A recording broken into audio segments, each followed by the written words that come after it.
Assalamualaikum warahmatullahi wabarakatuh. Saya Sidi Muawana Khairunisa, NIM 085 dari KPI C3.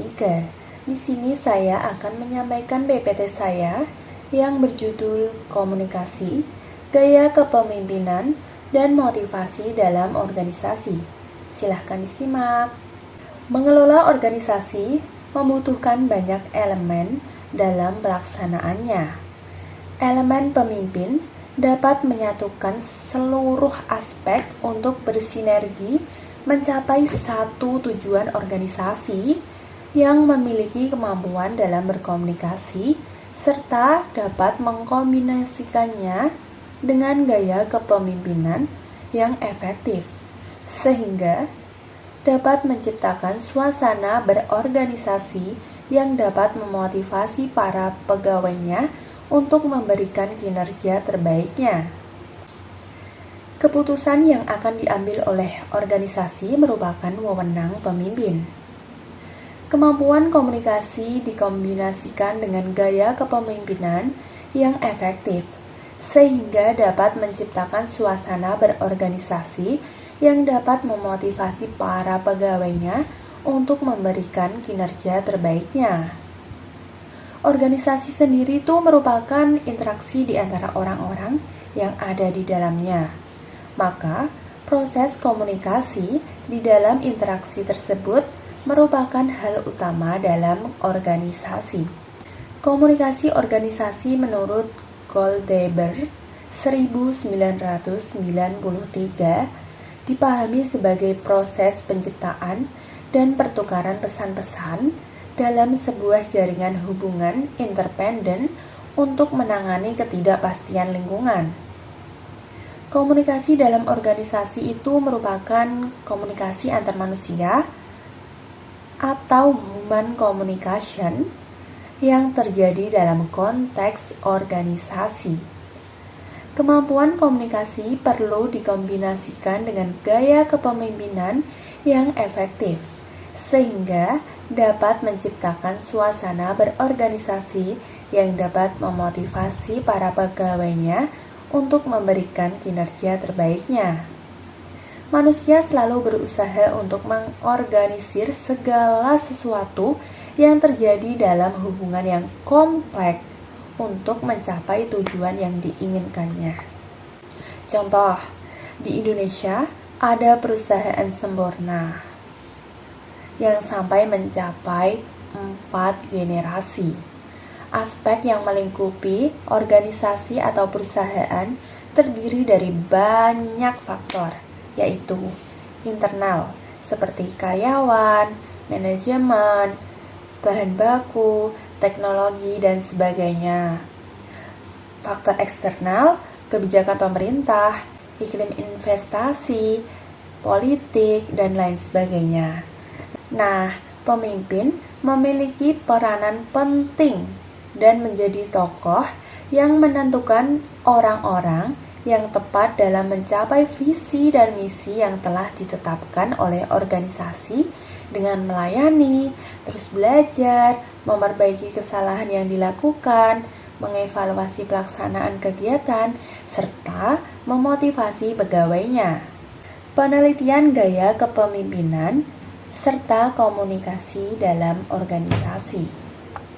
Penelitian menunjukkan gaya kepemimpinan, komunikasi internal, dan motivasi kerja secara simultan maupun parsial. Peneliti melakukan kajian berasal dari berbagai bidang keilmuan. Yang pertama, disiplin ilmu ekonomi. Yang kedua, ilmu kemiliteran. Yang ketiga, disiplin ekonomi atau perbankan. Yang keempat, disiplin ilmu ekonomi. Nah, faktor-faktor yang dilakukan pemimpin untuk mengubah sikap pegawai menurut Ivancevich, Konopaske, dan Mateson tahun 2007. 1. Kemampuan sebagai komunikator. Yang kedua, kemampuan menyampaikan pesan. Nah, pesan disampaikan itu harus jelas, dapat dipahami, dan harus meyakinkan. Yang ketiga, kemampuan membaca situasi yang tepat dalam memotivasi pegawai. Ciri-ciri komunikasi organisasi. 1. Struktur otoritas, yaitu kewenangan yang melekat dalam jabatan. 2. Struktural bersifat informal serta bersifat stabil dan terencana. 3. Aturan-aturan atau standar rules yang disepakati bersama oleh individu-individu yang menjadi anggota suatu organisasi. Nah, komunikasi organisasi itu merupakan suatu proses membangun hubungan untuk mengurangi ketidakpastian lingkungan. Karena sifat struktur yang teratur dan stabil sehingga bisa terprediksi penyampaian pesan-pesan melalui saluran komunikasi dari suatu level ke level lain. 3 tokoh teori klasik terkait komunikasi organisasi. Yang pertama, Max Weber menunjukkan suatu fenomena yang disebut komunikasi jabatan. 2. Frederick Taylor mempublikasikan Principles on Scientific Management, mengangkat masalah efisiensi kerja dengan memberikan rekomendasi mengenai struktur dan proses organisasi. Komunikasi organisasi, hubungan yang terbentuk lebih bersifat komunikasi jabatan dan bukan pada hubungan personal. Nah, yang ketiga, Henry Fayol memiliki kelebihan dibanding teori yang lain dan sangat berjasa dalam pengembangan komunikasi organisasi. Nah, paling penting dalam kelebihan ini itu fleksibilitas Fayol terhadap struktur organisasi. Kondisi yang harus dipenuhi dalam menggunakan jembatan Fayol. 1. Setiap pegawai yang ingin berkomunikasi melintasi saluran harus meminta izin terlebih dahulu dari atasan langsung. 2. Setiap pegawai yang terlibat dalam komunikasi lintas saluran harus memberikan hasil-hasil pertemuan kepada atasan. Nah, komunikasi formal sendiri itu terdiri dari komunikasi ke bawah. Kedua, komunikasi ke atas. Yang ketiga, komunikasi horizontal. Yang keempat, komunikasi lintas saluran.